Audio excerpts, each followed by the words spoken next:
Hi, today in front of me Realme Narzo 50 Pro, and I'll show you how to unmute ringtone volume on this device.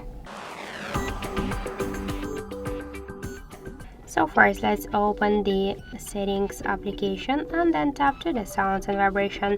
To unmute ringtone, we should slide to the right side ringtone volume panel. Also, we can make it with a second way with the help of the volume buttons, but first be sure that you use volume buttons to change the ringtone. How you can check that? You should go to more section, to volume button function, and here switch media to ringtone volume. And now just by press to the up volume button, we can successfully unmute the ringtone volume. So thank you for watching, and if you find this video helpful, don't forget to leave a like, comment and to subscribe our channel.